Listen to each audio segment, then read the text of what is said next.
ओम देवानां च ऋषीणां च गुरुकाञ्चन सन्निभं बुद्धिभूतं त्रिलोकेशं तन्नमामि बृहस्पतिम। देवगुरु बृहस्पति को प्रणाम। देवगुरु बृहस्पति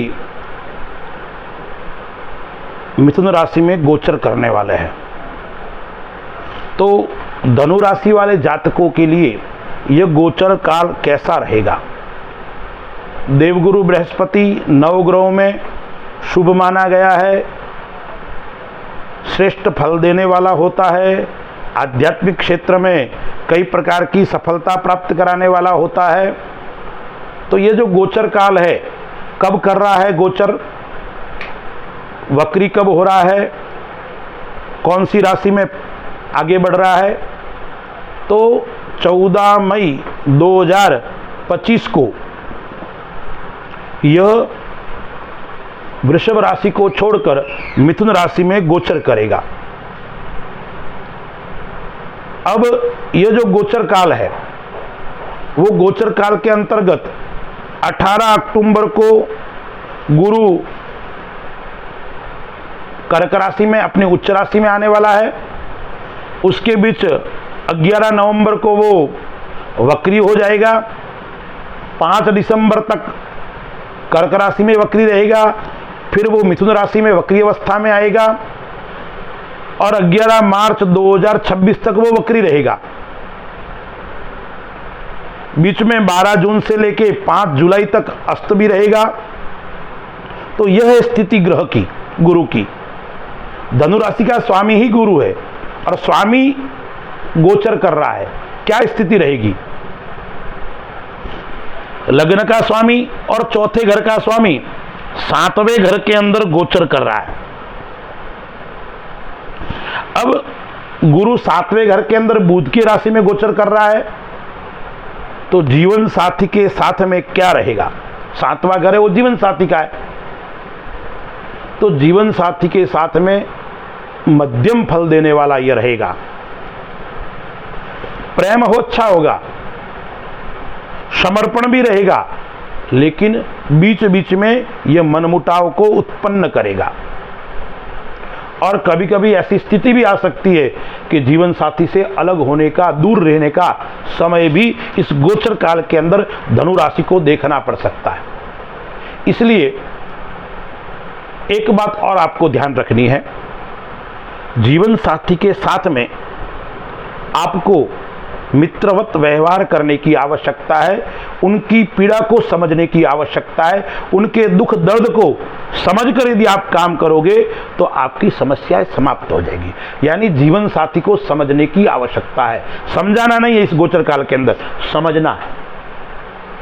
तो जीवन साथी के साथ में ठीक रहेगा, लेकिन मध्यम रहेगा। लेकिन जब गुरु 18 नवंबर को कर्क राशि में आ रहा है, तो उस समय ये समस्याएं थोड़ी समाप्त हो जाएगी, थोड़ी परेशानी समाप्त हो जाएगी। लग्न के ऊपर दृष्टि है, एकादश स्थान के ऊपर दृष्टि है और पराक्रम स्थान के ऊपर दृष्टि है गुरु की। गुरु की दृष्टि विशेष फल को देने वाली है, अमृत समान फल देने वाली है। तो व्यापार की दृष्टि से यह समय धनु राशि वालों के लिए शुभ रहने वाला है। व्यापार की नई योजना बनेगी, नया व्यापार भी आपके हाथ में आ सकता है, कोई अच्छी एजेंसी लाइन आपको मिल सकती है। यानी व्यापार के अंदर आपको श्रेष्ठ और शुभ फल की प्राप्ति होने वाली है। व्यापार के अंदर आपको नए नए योग बनने वाले हैं, नया व्यापार भी कर सकते हो। चल रहा है उसके अंदर भी उन्नति हो सकती है। रुका हुआ धन है वो भी आ सकता है।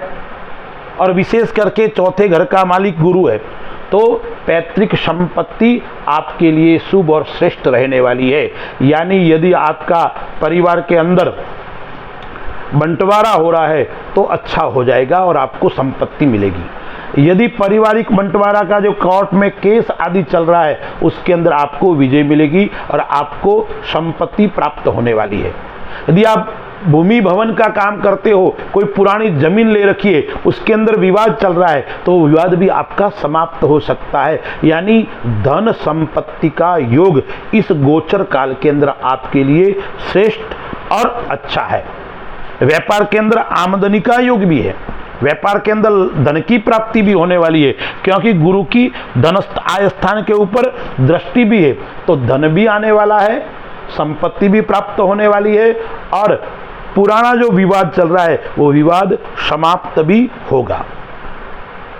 यात्रा योग आपकी अच्छी होगी, यात्रा यानी धार्मिक यात्रा का योग भी बन रहा है, पारिवारिक यात्रा का योग भी बन रहा है, यानी आप धार्मिक दृष्टि से यात्रा शुभ और आपको श्रेष्ठ रहने वाली है। परिवार की दृष्टि से देखें तो भाई बहन उनसे आपका अच्छा लगाव रहेगा, अच्छा प्रेम रहेगा, भाई बहन से लाभ होगा, और उसके अंदर भी जो बड़े भाई बहन है उनसे विशेष आपको लाभ की प्राप्ति होने वाली है, उनसे आपका लगाव भी रहेगा, अपनत्व भी रहेगा।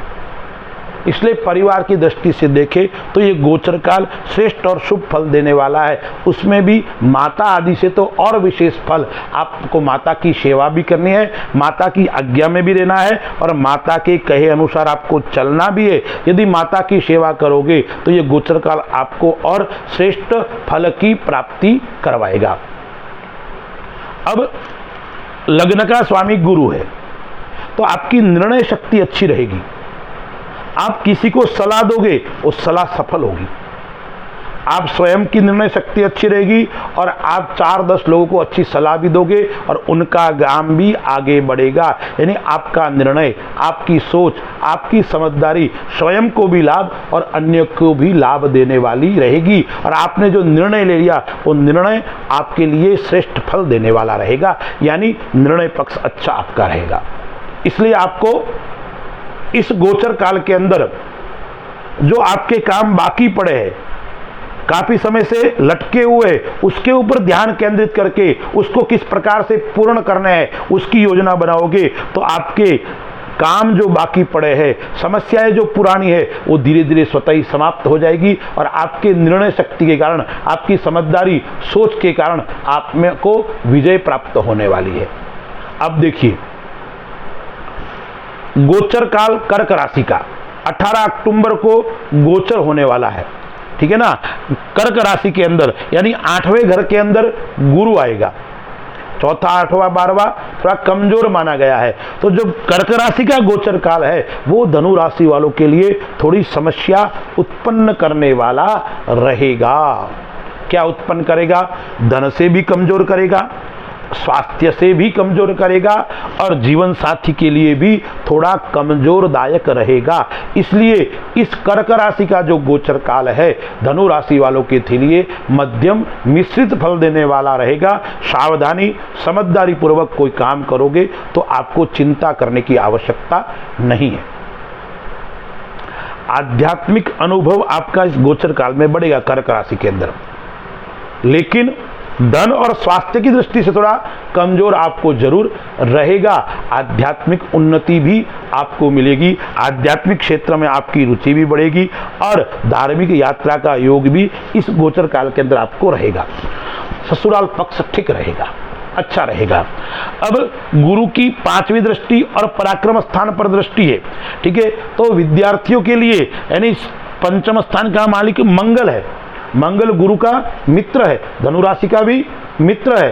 तो कैसा रहेगा विद्यार्थियों के लिए? तो विद्यार्थियों के लिए यह समय ठीक रहेगा, न नुकसान होगा, न विशेष सफलता की प्राप्ति देने वाला, यानी मिश्रित फल देने वाला, न लाभ न हानि, मध्यम फल देने वाला विद्यार्थियों के लिए यह गोचर काल रहेगा।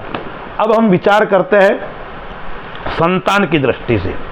तो धनु राशि वाले लोगों के लिए संतान की दृष्टि से थोड़ी सी परेशानी का सामना आपको करना पड़ सकता है। आपका जो संतान है वो आपकी बात न माने, गलत रास्ते में भटक सकता है, उस प्रकार की समस्या थोड़ी हो सकती है, लेकिन आपका निर्णय आपके लिए अच्छा रहेगा। इसलिए कठोरतापूर्वक उसके ऊपर आपको अंकुश करने की आवश्यकता है। कठोरतापूर्वक आप करोगे तो आपको समस्या का सामना नहीं रहेगा। यदि आपने थोड़ी सी ढील दे दी तो आपका संतान गलत रास्ते पे जा सकता है। अब सावधानी क्या क्या रखनी है? एक सावधानी आपको रखनी है, शत्रुओं से थोड़ा सावधान रहना है। शत्रु पक्ष आपके लिए नुकसानदेह हो सकता है, शत्रु आपको परेशान कर सकता है, बार बार आपके कार्य में विघ्न भी उत्पन्न कर सकता है। और सावधानी आपको क्या रखनी है, सिर दर्द, मानसिक चिंता, उससे आप ग्रसित थोड़े रहेंगे, यानी परेशान जरूर रहेंगे मानसिक। इसलिए आपको नींद पूरी होनी चाहिए, नींद अच्छी आनी चाहिए, समय पर सोना, आपकी दिनचर्या इस गोचर काल के अंदर सही रहनी चाहिए। अब वक्री काल भी है, तो वक्री काल के अंदर कुछ बातों का आपको और ध्यान रखना है। ये जो वक्री काल आ रहा है, उस वक्री काल के अंदर एक बात आपको ध्यान रखनी है, यानी आपके जीवन साथी का स्वास्थ्य के ऊपर आपको विशेष ध्यान रखना पड़ेगा। दूसरी बात ध्यान रखनी है, वक्री काल के अंदर 11 नवंबर से लेके 11 मार्च 2026 तक क्या ध्यान रखना है, पैसे का सदुपयोग हो, दुरुपयोग न हो, खर्च कहाँ करना है, कहाँ नहीं करना है, किसको उधार देना है, किसको उधार नहीं देना है, इन बातों के ऊपर आपको विशेष ध्यान रखना पड़ेगा। अब हम बात करते हैं उपाय। उपाय क्या करना है, तो धनु राशि वाले जातकों को भगवान विष्णु का जाप करना है, और गुरु का जो बीज मंत्र है उस बीज मंत्र का भी आप जाप करो, या देवानांच ऋषीनांच गुरु कांचन सन्निभम बुद्धिभूतम त्रिलोकेशम तन्नमामि बृहस्पतिम, इस श्लोक का आप 21 बार 51 बार प्रतिदिन पाठ करें। और प्रतिदिन केसर का या हल्दी का तिलक निकालकर घर से आपको निकलना है, और रात्रि में सोते वक्त केसर वाले दूध का आपको पान करना है, तो आपका स्वास्थ्य भी मजबूत रहेगा और भगवान गुरुदेव का आशीर्वाद आपको प्राप्त होगा। अस्तु, जय श्री राम।